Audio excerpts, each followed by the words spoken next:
So my name is Dr. Vikas. I'm Dr. Vikas Dua. I'm a pediatric hematologist and a bone marrow transplant physician. And with me is Dr. Mansi Sajdev. She's a colleague of mine, and we both work in the Department of Pediatric Hematology, Oncology, and Bone Marrow Transplant in Fortis Memorial Research Institute, Gurgaon. So, guys, friends, the session today is on basic management of a patient of sickle cell anemia and role of bone marrow transplant in it.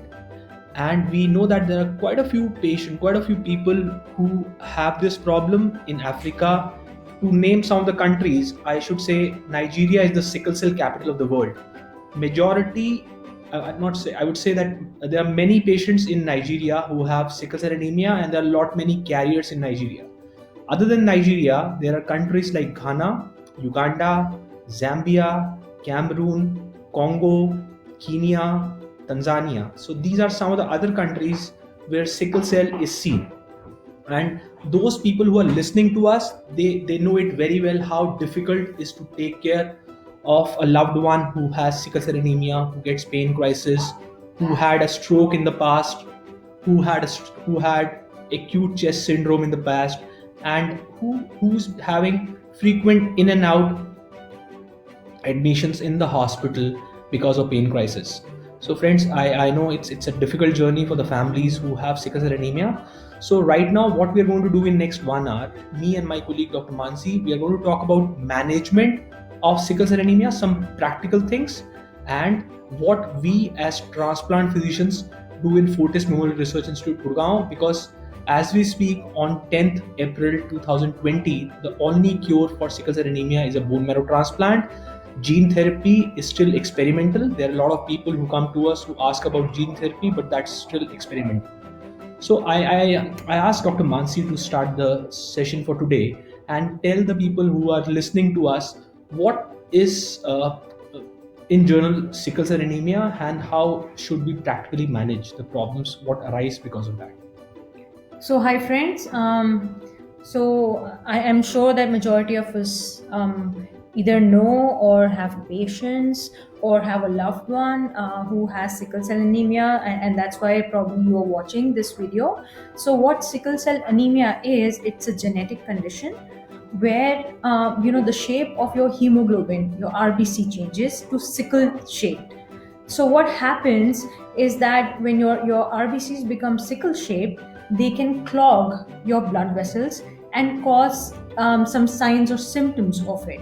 As you know, that this is an autosomal recessive disorder, meaning that a parent can be a carrier or a trait of sickle cell having no signs or symptoms at all. So when two of these carriers, mother and father being carriers, they marry, there is a 25% chance that their offspring is going to be affected by sickle cell disease. So when I say 25%, that means there's a 25% chance in each pregnancy. I am not saying that, say if you had your first child and that was sickle cell, that child had sickle cell disease, that the second, third, and fourth will not be affected with sickle cell disease. That is not the case. Each pregnancy you carry a risk of having a child, so there's a 25% risk of having a child with sickle cell disease.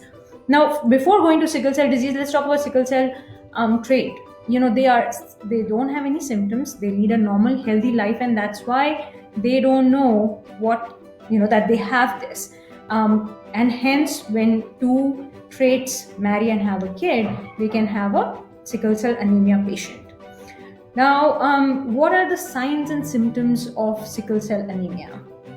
So, and why does it happen? Why do the signs and symptoms happen? What provokes it?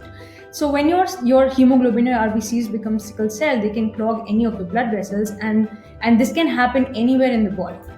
So you can have, so most commonly, and the most common, the earliest age that we can see signs and symptoms is around 6 months of age, when the baby starts having swollen hands and feet, which is called dactylitis, and also has a lot of pain. So you have a small kid who's crying all the time, who's irritable, and you see that the hands or feet are swollen, and you take him or her to the doctor, and that's how you get to know. And sometimes these patients are not even diagnosed when you're not thinking about it, you don't know about it, you don't know what this is.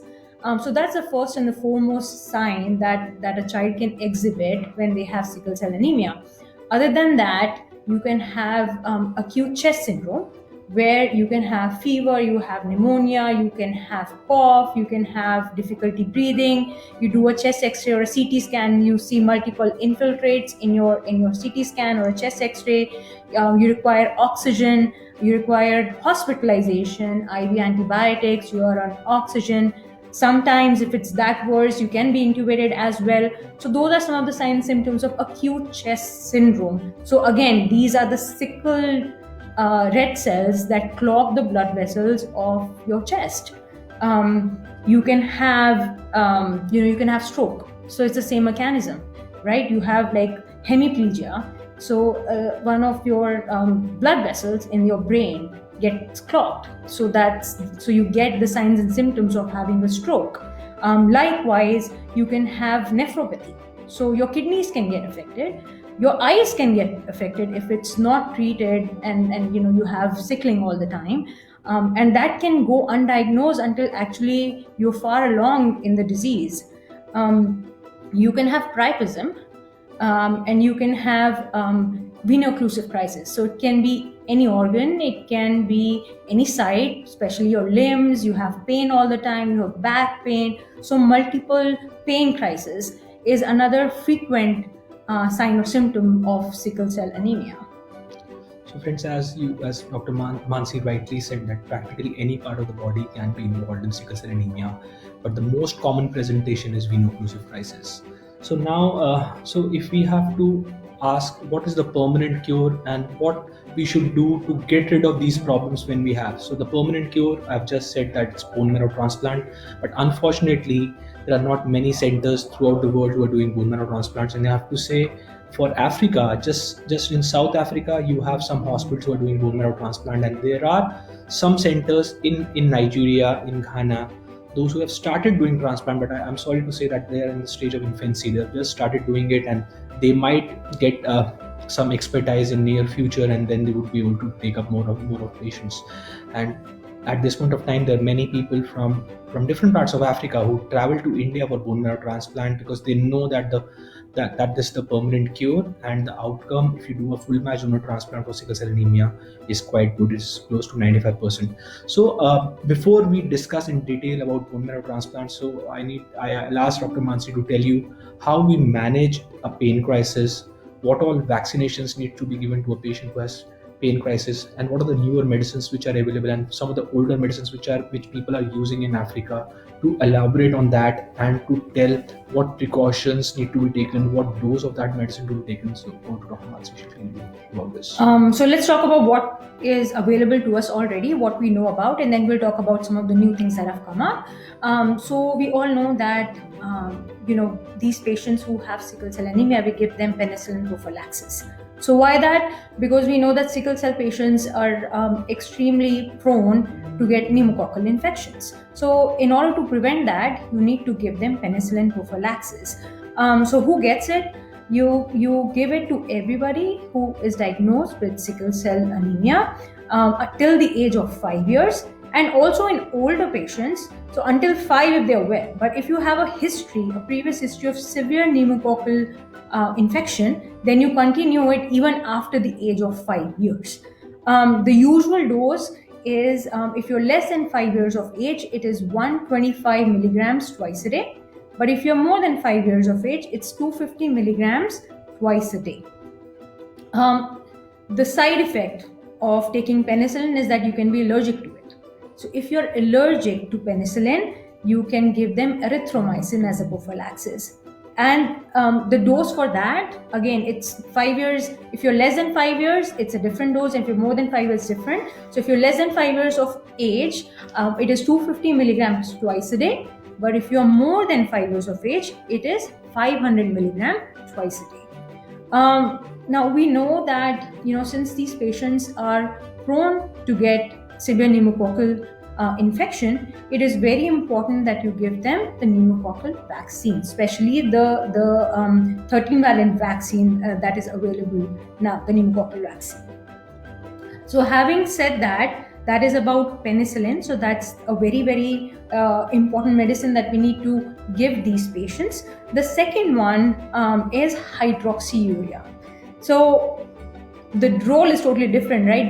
So penicillin you're giving to prevent a kind of infection, but hydroxyurea you're giving so that you can decrease the number of pain crises that these patients have, or decrease the complications that these patients might have from sickle cell disease. So this is not a cure. Hydroxyurea is given to decrease the signs and symptoms of sickle cell anemia so that patient can live a normal or relatively normal healthy life. And so just starting with whom should be given hydroxyurea. So any patient who's more than 9 months of age who has sickle cell. So it is approved in anyone who's more than 9 months of age who has sickle cell. So that patient needs to get hydroxyurea. Sorry, I'm interrupting, but please keep on writing your queries, your questions in the comment section so that once the talk is finished, we can answer the questions what you have. So please keep on writing. I've seen Isaac has written a question, how sickle cell trait tested. So please keep on writing your questions. So once we finish this talk, we'll answer to those questions. So we're talking about hydroxyurea. So we talked about who should get hydroxyurea.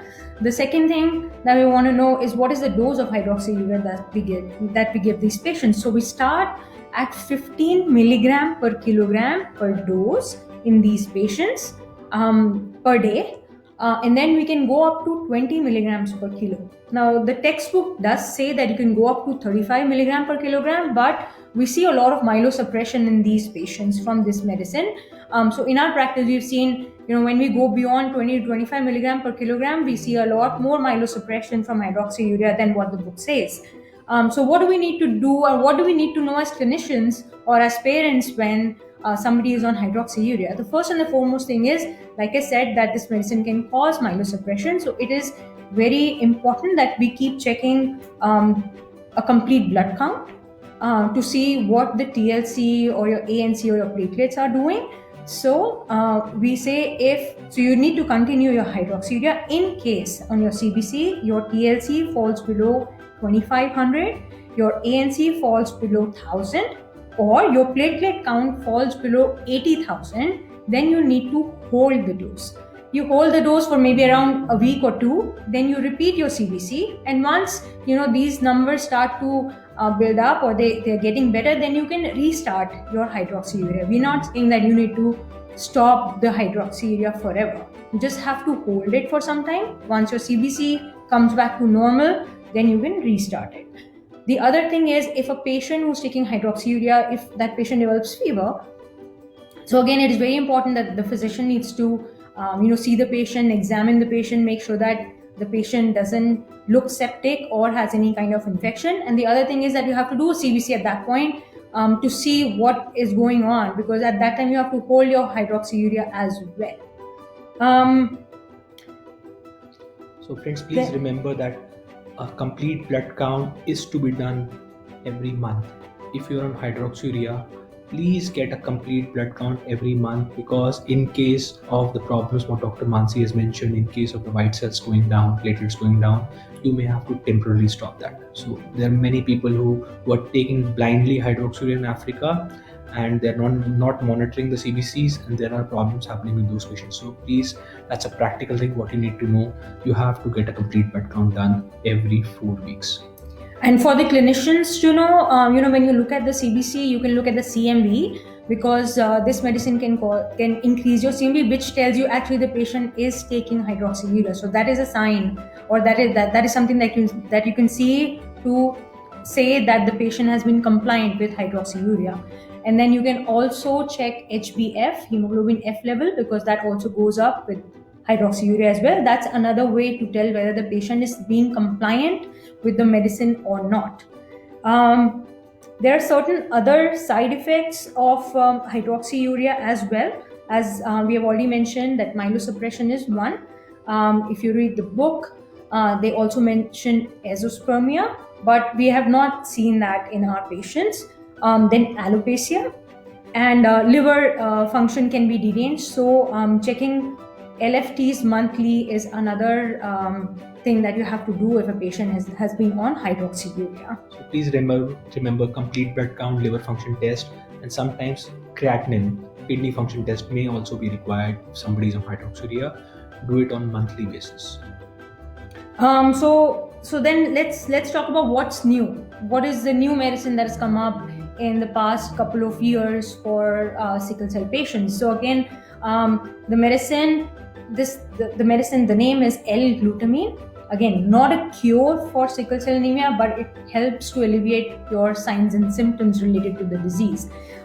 This medicine, L-glutamine, was not recently, but was approved by the FDA in 2017 for the management of sickle cell disease. So it is an amino acid. It is a precursor of the antioxidant glutathione, which decreases the oxidative stress, which in turn decreases the sickle cell related pain crisis. So this is about what it is and what it does. But who should be the one who will be taking L-glutamine? So FDA has approved this medicine for anybody who has sickle cell disease, who's more than 5 years of age, and who's an adult. So anybody who's more than 5 years of age can take this medicine. The dose of this medicine, so it comes as a powder, right? The dose is 0.3 milligram per kilogram per dose, taken twice a day. What you have to do is, it comes in a sachet, so you mix it with 8 ounces of any beverage. We usually say it's easier to say that, just mix it with water. It should be either cold or room temperature water. It should not be warm. And it's not necessary that you fully dissolve it. If you just mix it and have it, that's good enough. So the other question that Nancy, there might be some connectivity issues. I don't know whether people can hear us or not. So guys, is there any interruption, any disturbance? Can you hear us? Can you see the video? If not, please type in the comment section.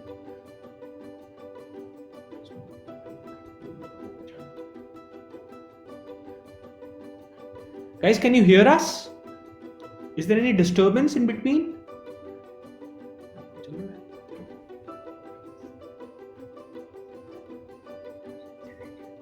I think there's a problem with the internet. All right. Okay. Let's carry on. Let's continue. So we were talking about, the other question that we get is, can this be taken with hydroxyurea? So the answer is yes. This medicine can be taken while you are on hydroxyurea. It is not going to alter the effect of hydroxyurea at all. This medicine is quite well tolerated. Minimal side effects. So some of the side effects that we see are constipation, mild headache, mild fatigue, mild aches and pains, some abdominal pain, but overall a very well tolerated medicine. And then just a word about who should not take this medicine. So if you have renal failure, if you have liver disease, or if you're pregnant or you are a lactating mother, then please do not take L-glutamine. The reason why this medicine actually got approved by the FDA was because in a phase 3 trial done about a few years ago had shown that patients who were taking L-glutamine, they had significant decrease in the number of crises that they had, significant decrease in the number of hospitalizations, and decrease in the number of hospital days as well for patients who were taking this medicine. So this is the new medicine that we have now. I hope, friends, you have understood the importance of penicillin. You have understood the importance of taking hydroxyurea, and I hope majority of you by now know that glutamine is another medicine which is available in the market and which can help you in getting rid of pain crisis and the problems which a patient can have because of sickle cell. But other thing, what all of you need to know that how frequently you should get blood transfusions. What are the indications of getting a single blood transfusion or multiple blood transfusions, and because there are a lot of people who ask us about the importance of transcranial Doppler. So these are few of the things, practical things which people ask us. So we thought we will discuss that in today's talk, and Dr. Mansi is going to answer that. So let's start with the transcranial Doppler first. So it is recommended that a TCD be done annually starting from 2 years of age. And what is exactly transcranial Doppler? So it is a Doppler to look at the viscosity of the blood flow in your distal internal carotid artery and the middle cerebral artery. And they look at what is the velocity of the blood flow in these vessels.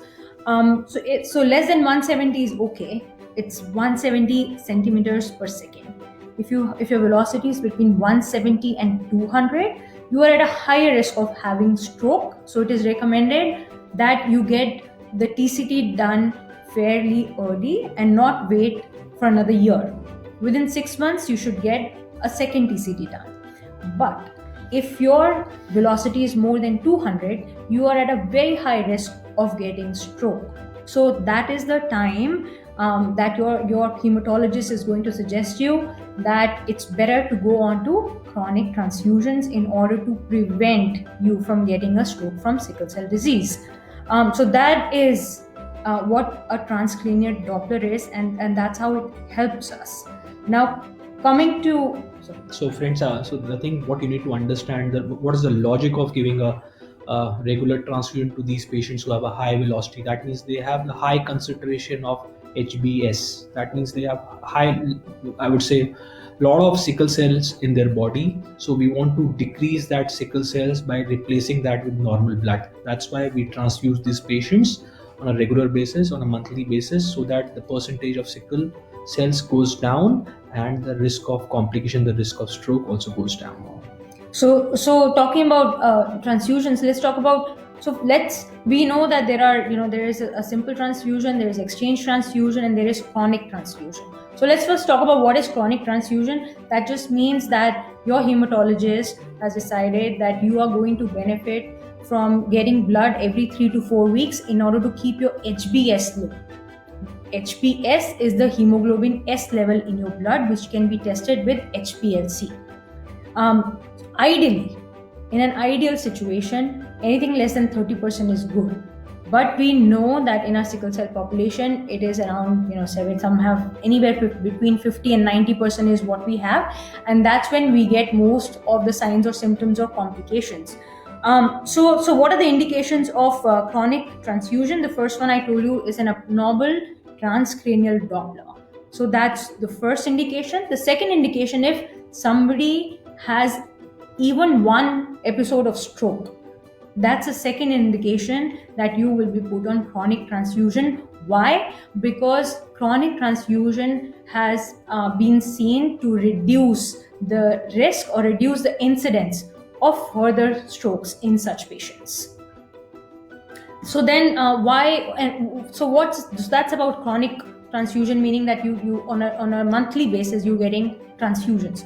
But what about simple transfusion? When are they indicated? So simple transfusion just means that you get blood, and some of the indications for that is, say, if you have acute anemia, which can be due to hemolysis, which can be due to splenic sequestration, or it can be due to parvoviral infection, where your bone marrow is suppressed, your hemoglobin is not made. That's when you just go ahead and give blood. This can be detrimental in somebody who doesn't have anemia, meaning, say somebody has acute chest syndrome or has acute pain crisis and their hemoglobin is 11. So you just cannot go ahead and give a simple transfusion, because what you're doing at the end of the day is you're increasing, by giving blood to somebody who has a hemoglobin of 11, you're increasing the viscosity, which is going to further increase their symptoms. So you have to first either do exchange transfusion, which means that you have to take some blood out from that patient and then give them fresh blood, which is HBS free. So bottom line is you're diluting your HBS. You're decreasing your HBS, which is causing the signs and symptoms of sickle cell anemia. So that was about the management aspect, the preventive aspect and the management aspect. But there is a definitive role of bone marrow transplant, or you can say stem cell transplant in sickle cell anemia. And when we do our OPD, so we keep on traveling to countries like Zambia, Nigeria, Uganda, and some other parts of Africa, and we do OPDs over there. and we do camps, we do OPDs, and we create awareness about the role of bone marrow transplant. So there are very many conceptions and misconceptions about bone marrow transplant. So in today's talk, we're going to discuss on that also. So just I hope the basic stuff, the basic management, how to take care of a sickle cell anemia patient, you have understood. So let's try to understand what bone marrow transplant or stem cell transplant is all about. So Dr. Mansi, can you just make them understand what is the difference between, or what is the similarity between stem cell and bone marrow transplant? So friends, actually, can I say it's a misnomer? Bone marrow transplant and stem cell transplant is one and the same thing. So basically, what we are doing is we are taking somebody's healthy stem cells and we are replacing the sickle cell patient's bone marrow with those healthy stem cells. So when we take the stem cells from the bone marrow itself, when we do a bone marrow harvest, some people just call it bone marrow transplant. But nowadays, with good techniques and with newer technology, we can actually harvest the stem cells from the peripheral blood itself. So that's called stem cell transplant. So it's one and the same thing. When you take it from the peripheral blood, some people call it stem cell transplant. When you take it from the bone marrow, it's called bone marrow transplant. But the technical right way of saying it is hematopoietic stem cell transplant. So the practical aspect, what you need to understand is that there is no need nowadays to collect the stem cells from the bone marrow. There is an easier way of collecting the stem cells from the blood. So it is like a blood donation. The donor gets some injections under the skin for 4 days. These are called granulocyte colony stimulating factors, and on the 5th day a central line is being inserted and you can collect the stem cells in the blood bank in 4 to 5 hours. So if you have to ask me what are the risks involved to the donor, so there are very few risks which can happen, problems which can happen to a donor. But practically, if you have to ask me, in our career of last 10 years, we haven't seen any problem with any of the donors, whether it is a donor for sickle cell patient or for any other indication for which the donor is donating stem cells. Now, we need to understand that there are two types of transplant. One is autologous, means the patient himself is the donor, and the second one is allogenic. So we need to understand that it's a genetic disorder. Your own stem cells are defective, so you yourself cannot become a donor. There are different indications for doing autologous transplant, but in sickle cell anemia, you need to have a donor. And who is the best donor? That Dr. Mansi is going to tell you. So before getting into that, let's talk about, there are two questions that we usually get from parents. One is, say, if a sibling is a donor, that the donor is too small, is only 2 years old, will it be okay for the donor to donate at this young age? Or, he's only like 12 kgs, is it okay for him to be the donor, or he or she? So anybody who's more than 1 year of age and anybody who's more than 10 kilos can become a donor. So that's one. The second thing is, if we are taking a sibling who is AA or AS, so that's another question that we get. So this brother or sister who is going to be the donor is a sickle cell trait, is AS. Can that person become the donor? So the answer is yes. So ideally, we will want to take AA, but AS can also become a donor, because at the end of the day, what is going to happen is that the patient who is SS is going to become AS, and AS lead a normal, healthy life. So that's what we are going to achieve with doing the transplant. So the different types of transplants, the different allogenic transplants that we do. So talking about the best donor, who's going to be the best donor for a patient who's undergoing transplant, is going to be a matched sibling donor. So a brother or a sister who's a full match is the best donor for a patient who has sickle cell disease. In case you don't have a matched sibling, or say if you have an only child in the family, so if when we are talking about a matched sibling transplant, we need to understand you need to have a sibling. So there is a 25 to 30% chance that your sibling would be a complete match to you on HLA. But there are families, there are people who just have one kid, so that option is not there. And even if you have a even if you have a sibling in the family, there will be a 25 to 30% chance. What does that mean? That means that 100 patients require transplant, 25 to 30 would be lucky enough to have a full match donor in the family. But what about the rest? 7 to 75%? That's what Dr. Mansi will tell you. So if you don't have a matched sibling donor, then we can try to find a donor from a registry. So there are multiple registries. There is one in India, there is one in Germany, there is one in US, where there are voluntary donors that are available. So what we do is we take the HLA typing of the patient and we put it in the registry to find out if there is a similar genetic makeup person sitting somewhere in the world who can become a donor for you. But there's a caveat to it that it depends what is your ethnicity, because not everybody will find a match unrelated donor sitting out in the world. Say for example, if you're talking about patients from Africa, if we don't have a lot of African patients who become volunteers for bone marrow donation, you might not find, and it's actually difficult for us to find match unrelated donors for those patients, for whom ethnicity can be a problem. But we do try, and sometimes we've been lucky to get a match unrelated donor for some of our patients. But even if we don't have a match unrelated donor for you, the third option is to do a half match transplant, which is called a haploidentical transplant. So remember, your mother and father give you 50% of the genes. So 50% of the genes come from mother, 50% from the father. So definitely the child is going to be a 50% match to the parents. So you have a half match transplant. You actually have two half match transplant in your own house. So you don't have to get disheartened, because nowadays haploidentical transplants are being done for sickle cell anemia and the results are amazing. So friends, please remember and please understand that there is not even a single registry in whole of Africa. Even in South Africa, we don't have a registry. So it would be very difficult to find an unrelated donor for somebody of African origin. If you have somebody sitting in US who is of African origin, there is a bleak possibility that you may get a donor from there. But that's not a rule that 100% will get it. So there would be a bleak chance.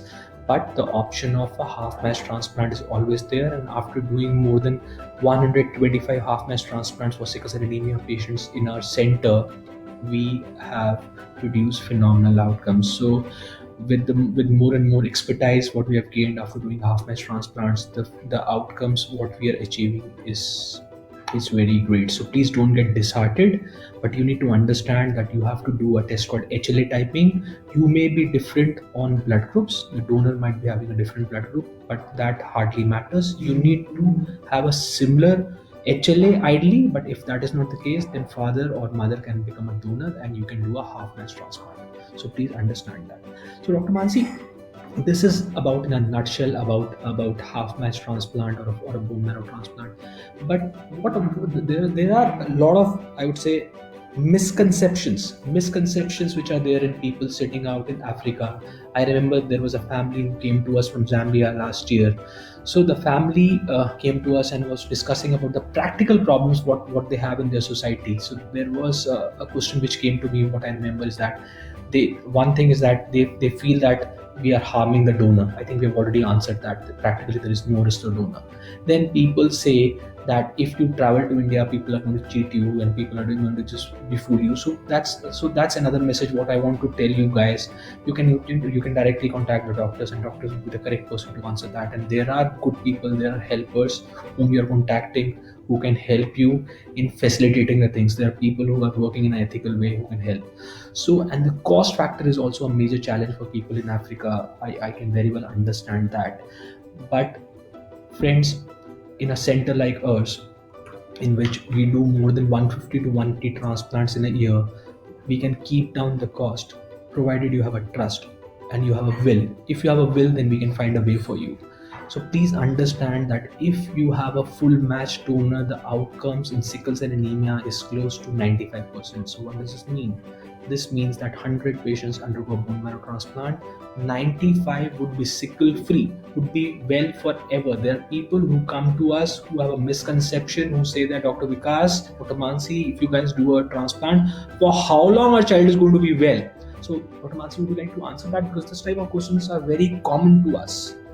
So so once we do a transplant and we are successful, the child is going to be well forever. He's going to lead a normal, healthy life. And in general, we also, in case patients who are listening to us from outside or physicians who are listening to us from different parts of the world, the other question that they ask is, how long do they have to be in and around the center or in India, how long will it take? So roughly we say if everything is going well, there are no complications, we say the first 3 to 4 months are crucial. And we would like the child and the parents to stay here in and around the hospital, so that if there is anything, they can come back to the hospital really fast. So the answer is about 3 to 4 months from the time of transplant is when, if everything goes well, they should be here. And after that, they can go back home, provided that, there are doctors back home who can reach to us and can identify if there is a problem. They can call us anytime if they feel that there is something or some other complication is arising.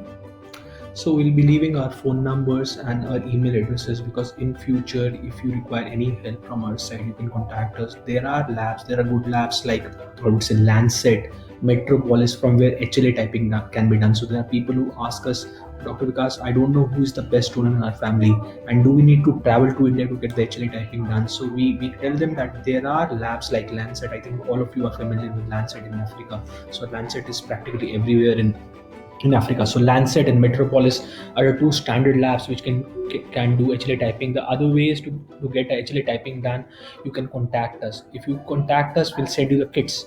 There are kits. So there are two ways of doing HLA typing. Either you can take the sample from the blood, or you can take from the buccal mucosa. So once we send the kits to you, you can take a cheek swab. It's a very easy way, and we will tell you how to do that. And the samples can be shipped to us, and then we can send the samples further to US, and in 15 days we can come to know who's the best donor. So friends, solutions we can have, but you need to understand there should be a will. I always repeat, if you have a will, we'll find a way for that.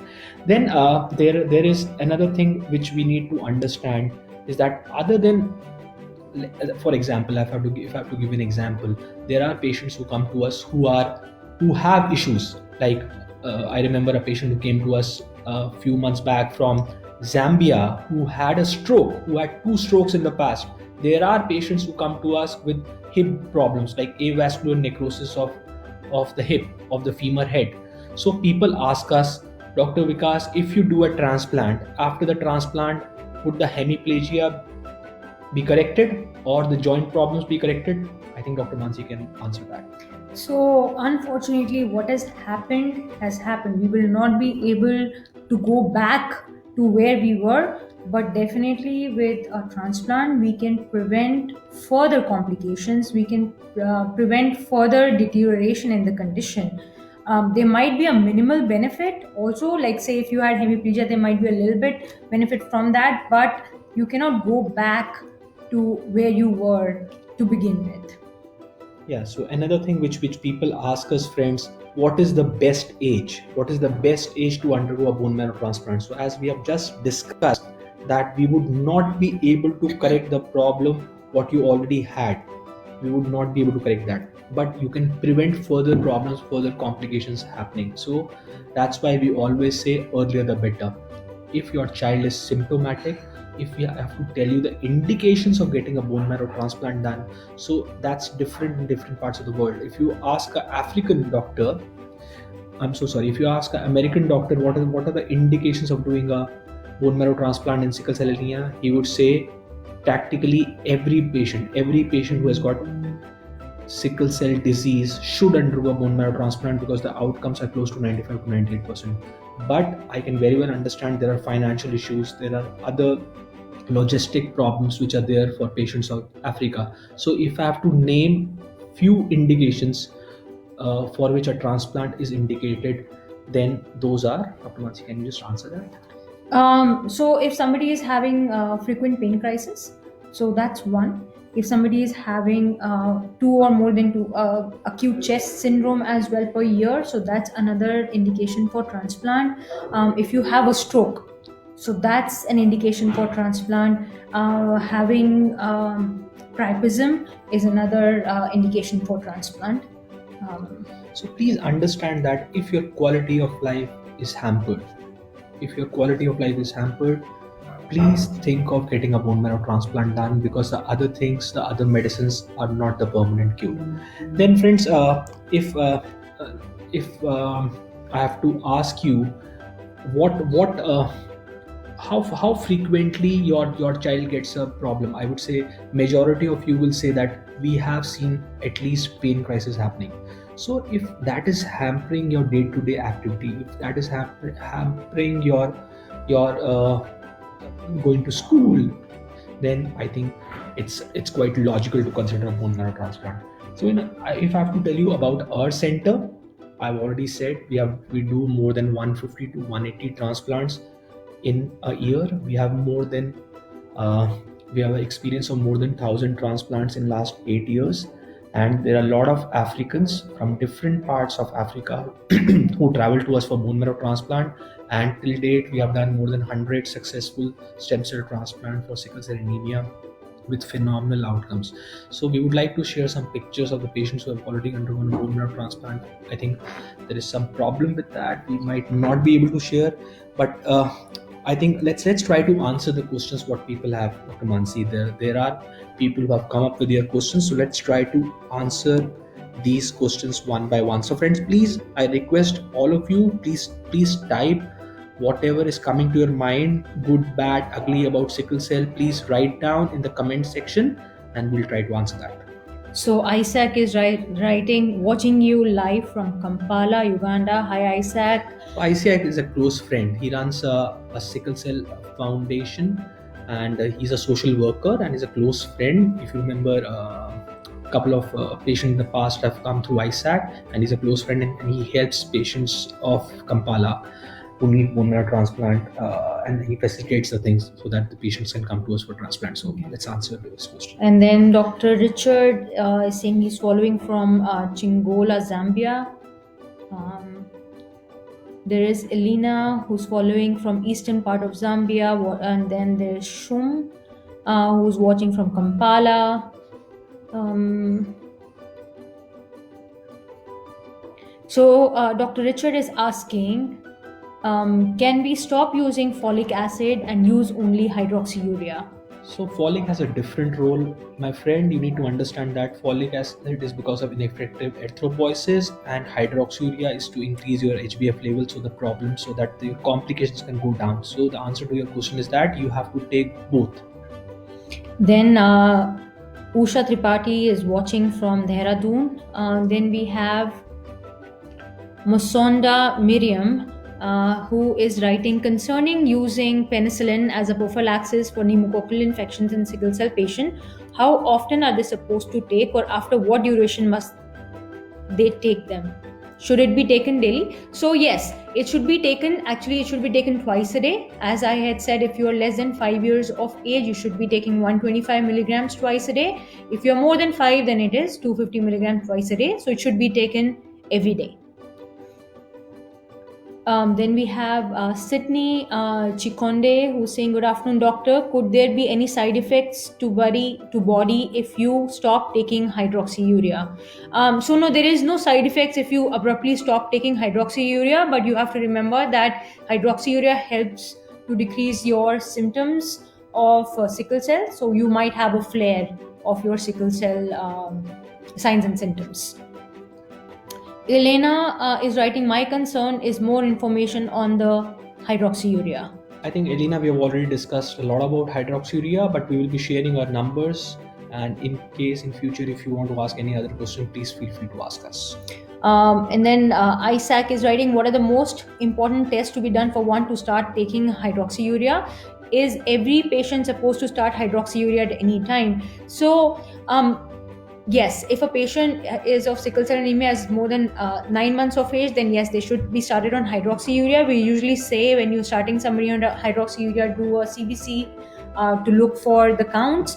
You look at the liver function and kidney function as well, just to begin with, and then you can do monthly CBCs and LFTs to make sure that they are fine while they are on hydroxyurea. And again, Isaac is writing, since hydroxyurea is said to improve and increase fetal hemoglobin, does that imply that we may not need folic acid? I think we have already answered that, Isaac. Sally is writing from UK. Jay is writing that medication L-glutamine is not readily available in countries like Zambia. So it is now available, Jay. You need to contact somebody in Lasaka. You need to contact people in UTH. There is somebody called Ketty. Ketty works in UTH, University Teaching Hospital, Lasaka, and she can help you in getting L-glutamine. And then Isaac is writing again, what could be the cause of avascular necrosis in sickle cell patients? So remember, Isaac, we said that the hemoglobin becomes sickle shaped, or the RBCs become sickle shaped. They clog your blood vessels, and that's what happens even in long bones. The blood supply to the long bones gets clogged, so it is not supplied with blood, and hence that is the reason for the avascular necrosis of that joint or that bone. What and how should avascular necrosis disease be managed in sickle cell patients? So, the first and the foremost thing is we need to prevent that from happening. So, the ways that we have told you, hydroxyurea, L-glutamine might help with that. But if somebody has avascular necrosis, then they need to be seen by the orthopedic surgeon to decide whether there is a surgery that needs to be done on that or not. There are very few patients who require hip replacement therapy, so the orthopedic surgeon would be a best person to answer this. Then Asumani is saying parent to child, that is a good news. I think he's talking about, he or she is talking about half match transplant. So yes, definitely that is a great news for some of our patients.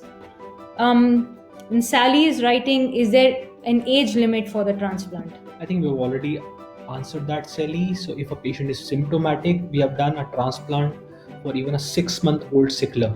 So the youngest boy who underwent a transplant in our center for the condition called sickle cell anemia was 6 months old, but because he was symptomatic, he had dactylitis in the past, so there's no age, earlier the better. And then age limit in terms of what is the highest, how long, or what is the cutoff for doing a transplant? Cannot say that really, but we have done a transplant for a 28-year-old man. Done even for a 35-year-old person. So if you are symptomatic, if you have issues, then adult patient can also undergo a transplant. Then Jay saying, hello doctors, I wanted to know how the defect in the gene affects the patient symptomatically and which types are more severe than the others. So if somebody has HBSS, if you have SS, that means you are symptomatic. All SS, so it's not a rule that all SS will behave in a similar way. There are SS who would be asymptomatic, there would be SS who are severely symptomatic. So you cannot predict who would be behaving in a bad way or who would be behaving in a milder way. Then Musonda is writing, how accessible is the L-glutamine medication and how can someone in Zambia access I think I have already answered that. This is available in Lasaka. You can contact somebody called Ketty in University Teaching Hospital. She herself is a sickler and she can help you. Isaac is writing, in an adult of 20 years do bone marrow transplant. What are the risks associated with BMT in adults? Yeah, so even I've just answered that. I think an adult patient can also undergo bone marrow transplant, but because of the frequent problems in the past, because of the clogging of vessels in the past, there is a 10% higher chances of complication if an adult undergoes a bone marrow transplant as compared to a child. And then Wansa Chikonde is saying, before she started hydroxyurea, the crises were after 2 weeks mainly, but after she started, it's been reduced. So yeah, so that's what hydroxyurea does. It decreases the pain crisis in a patient who has sickle cell. Awasa, that's the beauty of hydroxyurea. So that's why we always urge and request the people sitting in Africa, those who have children with sickle cell anemia, please start hydroxyurea for them. In Asian patients, what are the indications of using hydroxyurea? So Sudhir, I think I've already answered that. The indications are same whether it is Asian or African. Asians, sickle cell anemia patients are slightly milder as compared to African ones, but if somebody is symptomatic, then you should start hydroxyurea. Is it that all patients with SS are eligible for L-glutamine, and how is it working? So yes, all patients are eligible for L-glutamine, and the way that it works, it's an amino acid. It reduces the oxidative stress, and that's how it decreases the sickle cell crisis. I think there's one more thing which I forgot to answer. There are people who come to us and who ask, So do we need to have somebody who is AA to become a donor, or even AS can become a donor? So to answer that, I think Dr. Mansi will. So Dr. Mansi, can you just answer that? Yeah, so I had mentioned it Oh, you before. already mentioned that. Okay. But both. So we prefer AA, but AS can also become a donor. As I said, that doing a transplant, what we want to do at the end of the day is make an SS symptom-free, sign-free, sickle cell-free. So as we know that AS are just traits, they live a normal, healthy life. So even if we use a donor who is AS, the patient is going to become AS, and that's what is going to achieve the goal. So if we think of doing a haplo transplant, all of us know that the parents are AS, and haplo is a well-known modality of doing a transplant in sickle cell, and so that answers the question that AS can become donors. Jay Singh watching from Zambia, Lusaka, do you stop giving the medications like hydroxyurea, folic acid, and delta prim after one patient has undergone bone marrow transplant in men? So yes, we do stop all the medications. So remember why we are giving hydroxyurea, folic acid, or other medicines for sickle cell anemia is to prevent them from having the signs or symptoms of having the sickle cells. But once you have transplanted them, you have actually cured them. They don't have sickle cell anymore. So you can stop all those medicines once and for all.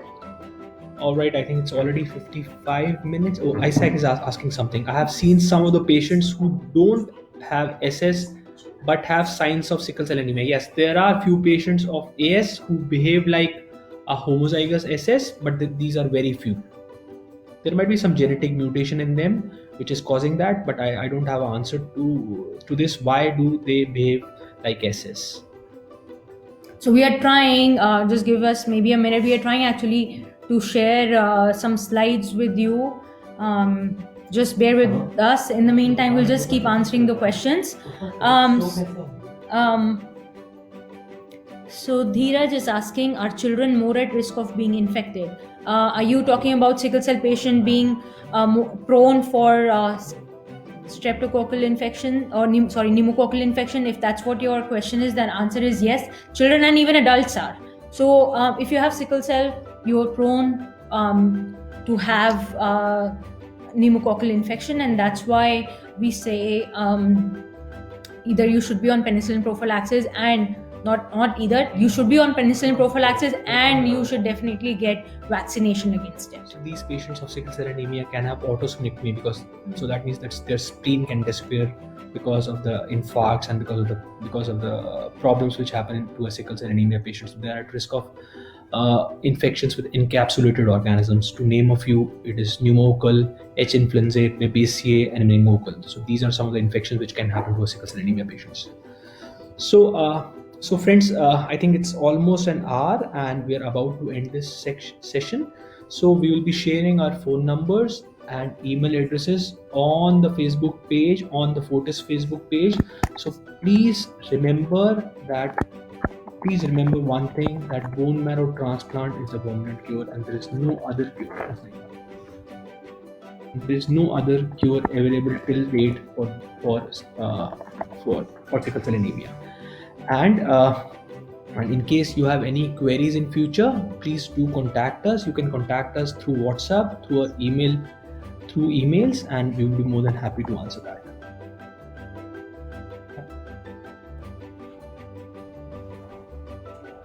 So Jatin is writing, thalassemia with sickle cell, what's your opinion? Transfusion and chelation. So there are patients who get one gene from a thalassemia trait parent and another gene from sickle cell trait parent. So these patients can behave either ways. They can present to us with pain crisis or they may be transfusion dependent, but we do see these type of patients, and for them also the permanent cure is a bone marrow transplant.